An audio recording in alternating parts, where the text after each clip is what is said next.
I'm here, Michael Denner, Stetson University, Stetson's program, Russian, East European, Eurasian Studies, and I'm here with Billie Ventimiglia, who graduated from Spree's 4 years ago, 5 years ago? Five-ish, yeah, 5-ish years ago. 2015. I just wanted to talk with her, what's gone on over these 5 years, catch up with her, and talk a little bit about Stetson and about Russian and about travel. So Billie, I know that you graduated 5 years ago from Stetson University, Russian, East European, Eurasian Studies, and Political Science, if I remember correctly. Political Science. And that you also got Teach for America, which is a big deal.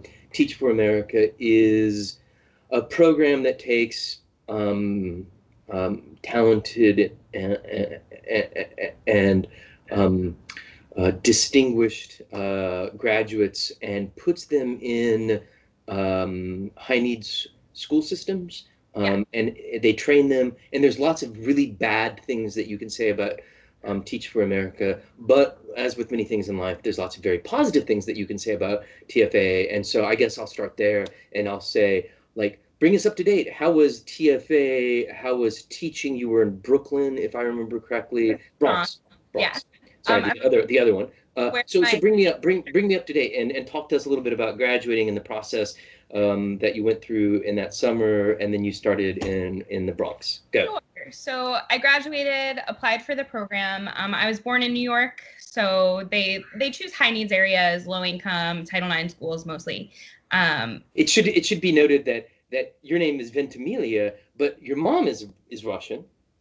So like Russian. Yeah, Russian. Ashkenazic Jewish by way. Yeah. And your dad is Italian, and they meet at like Cony Island? In Brooklyn, in Cony Island. It's like a classic. I mean, it's only in America can a second generation Italian immigrant meet a second generation Russian immigrant on Cony Island and produce Billie Ventimiglia.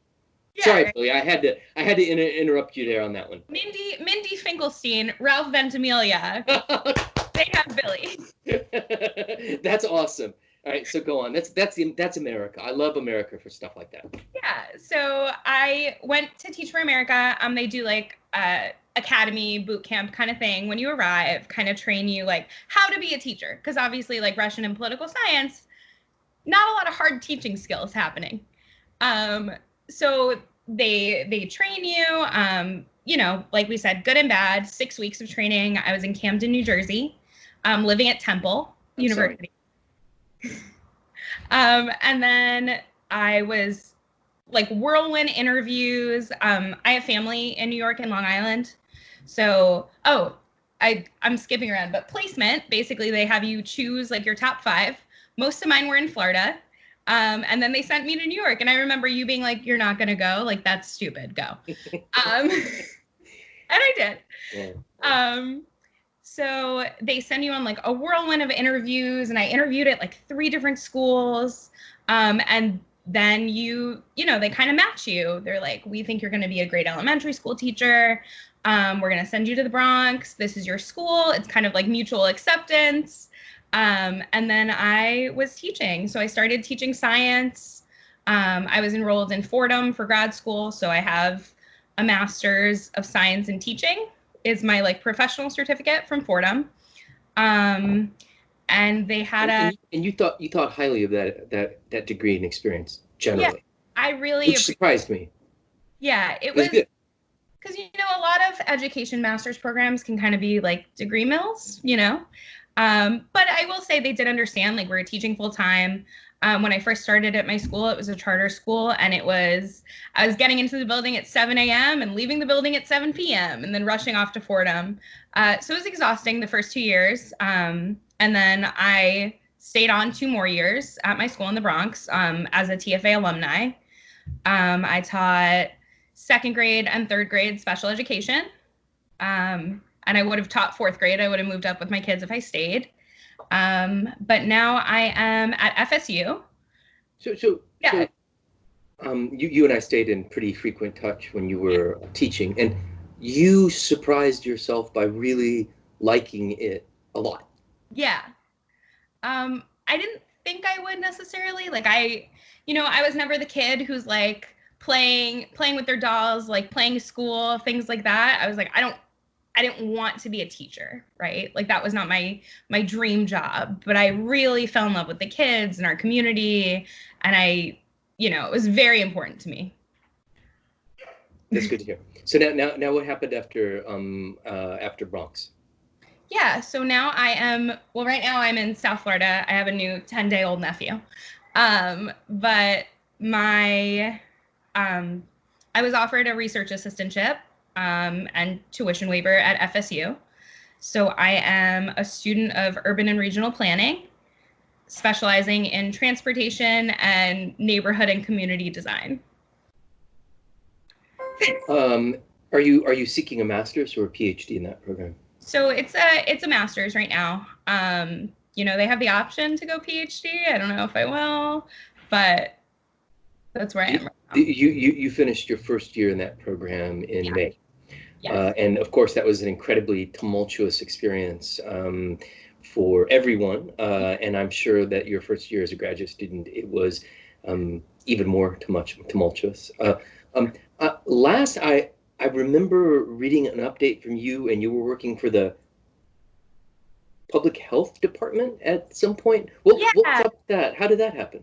So I was basically the State Department of Health sent out this like mass posting, basically, and we're like, hey, we need public health master students to do contact tracing and basically help us deal with COVID.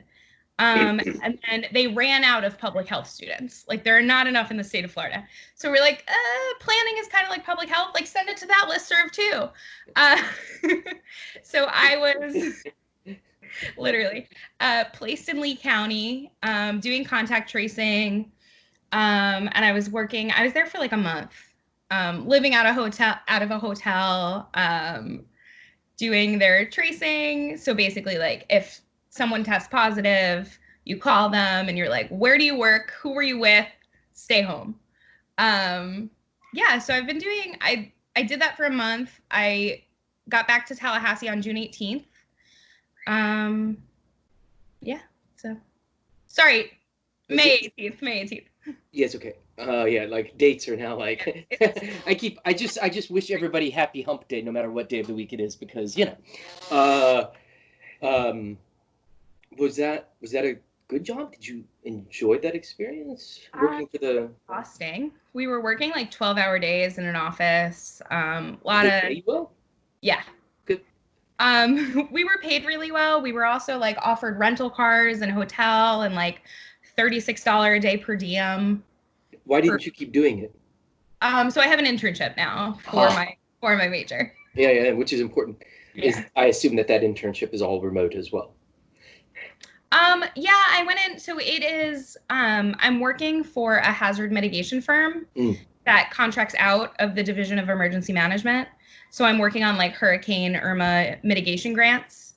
And I have like my state laptop here, and they're super flexible about like travel, working remote, things like that. So I went into the office like maybe like 4 days just to check in and get settled. Yeah, I mean, especially for a new employee or somebody starting out, like FaceTime is so incredibly important in establishing your presence. So you're just not that girl, that graduate student, right? Let's talk a little bit about. So you've been out in the world for 5 years, and you've gotten one master's degree, and you're working on another.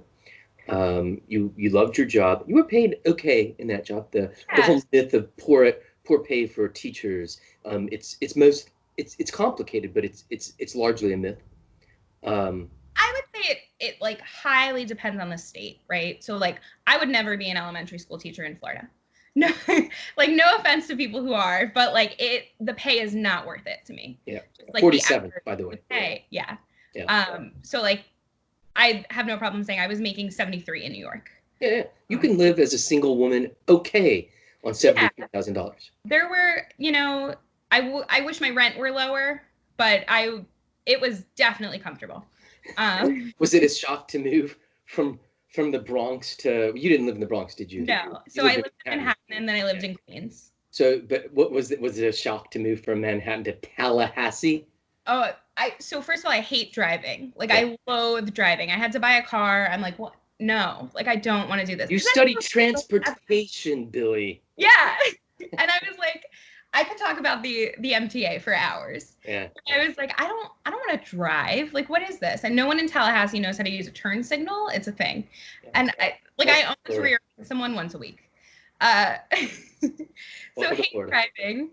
But yeah, rent in Tallahassee is like, probably median rent is like $450 a month.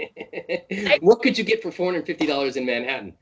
Nothing. Like, I don't even think you would, like, I see, so I'm on some of the housing pages because I think they're so funny. And I see people like literally renting closets for $600 a month. Yeah. People are like, bro, that doesn't have a window. Like, that doesn't have that is your closet. Like, I'm not paying that. And so I paid, like, my cheapest rent in New York was like $1,060 a month, $1,060. And so now I'm paying like $430. And $1,060 was with a roommate. Yeah, with a roommate in a 2-bedroom in Queens, in a trendy neighborhood. I was living in Astoria, so like trendy. I know Astoria, Queens, but like Queens, you know. Yeah, so, and now I'm a little out of the way of like center Tallahassee, but I'm like, it's $400. Like, this is crazy. Yeah. Crazy. Yeah, man. Welcome to Florida, and you grew up in Florida. Okay, so let's talk about Stetson. Yeah. I'll point out to you that one way that an economist might look at undergraduate education is in terms of what in economics is called exchange value. It's not so much the value per se of something, but you need to have X before you can get Y, and so X is equal in value to Y. I mean, that's undeniable. And so you leveraged your excellent education at Stetson University, maybe for a master's degree at Fordham, which is a very good university, and now you're getting another degree at FSU. But like, if somebody said, what was getting your degree at Stetson like, you would say? So I really liked my Stetson experience. I still think that like the best education, especially teaching and now like being in another graduate program, right? I think like the intimacy of Stetson is really important. And I would not like, that to me is like kind of non-negotiable. Like, that's one of the most important things. Like, I don't know a lot of people who have like a relationship that we do, like student-professor relationship. Like, that's so important to me. And you know, I went on the Georgian Foodways trip. Oh yeah. So like, that was, I don't think I would have gone if I didn't have like you and Ethan obviously saying like, we need to go, right? So that was a blast. And I think like the relationships at Stetson are really important. But you know, I think on the flip side, being at like a larger public university now, Fordham was a little different because it was kind of just a professional degree, whatever. And like, moreover, Fordham is a weird place. Fordham's a very good school, but it's like, it is a small private liberal arts elite institution, but it's just north of Queens, Brooklyn too. So like, it's a weird, and it also has large graduate programs. It's a very, there's no place like Fordham.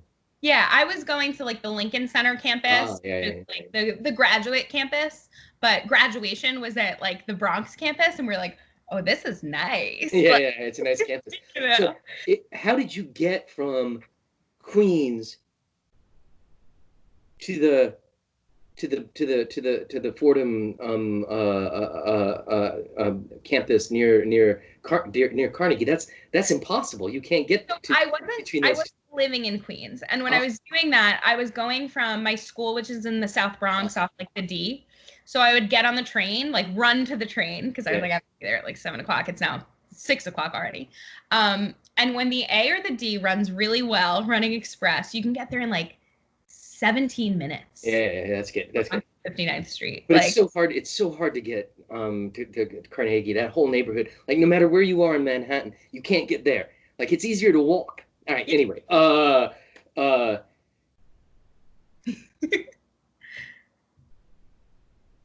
it seems that you and again, like I expect you to be totally honest. It seems that your education in Stetson's program in Russian, East European, Eurasian Studies is largely, if not completely, disconnected from your subsequent career as a science teacher in an elementary school in New York City, and now you're working towards a master's degree in public management. Public management, did I get that right?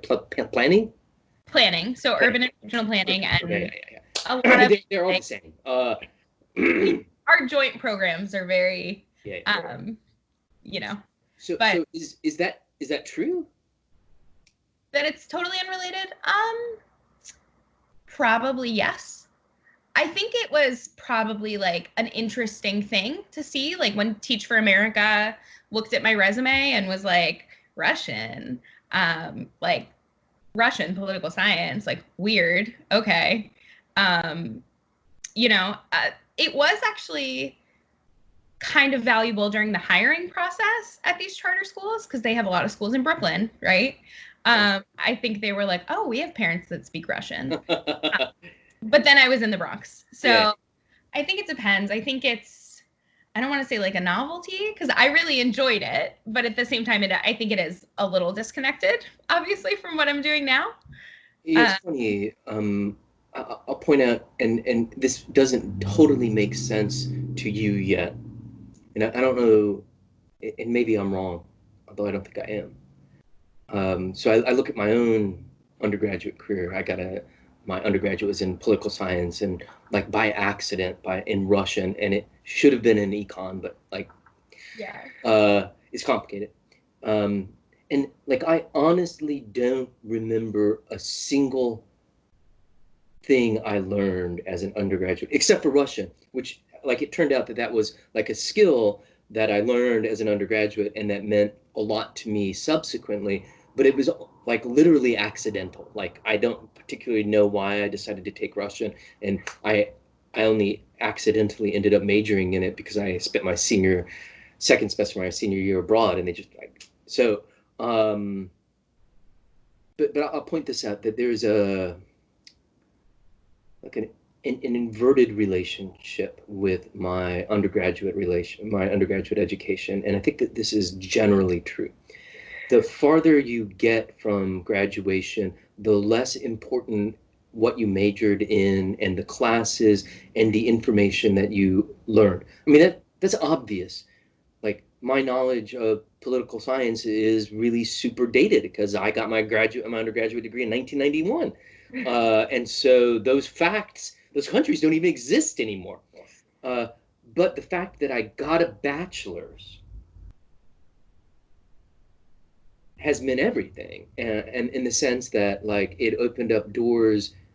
I didn't realize it at the time, and I think most students even now don't realize it, although maybe the worth of a bachelor's degree is that it allows you to discover the world and find out things that you'd never known, never suspected, never known that you didn't know, and then you spend the rest of your life exploring those. And so in that sense, in that sort of opening doors, like I am largely a product of the fact that I got a bachelor's degree.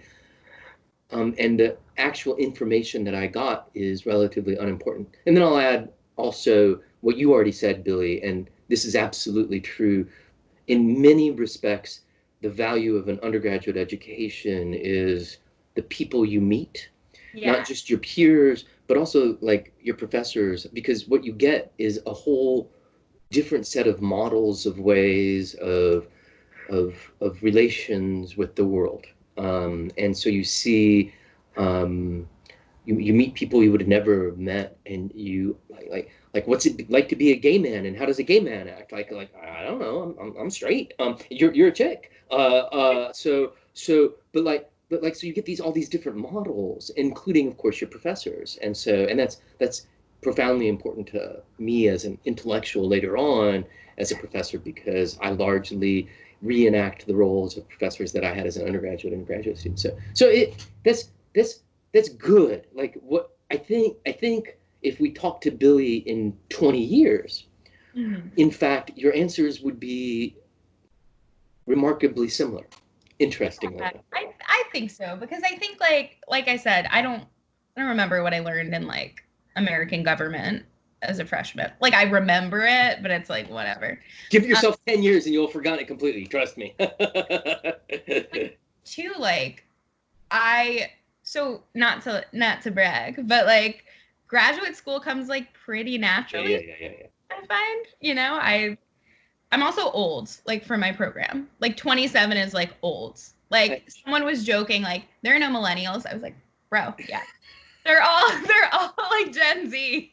Like so I've talked to a lot of students, obviously, or who are in graduate school or professional school, and they all uniformly say, like success as a graduate student or as a law student or as a medical student is all about your ability to sit quietly and read for 4 hours and then write a bunch. And but yeah, it sounds like a Stetson education. Like we're sort of old school in that respect.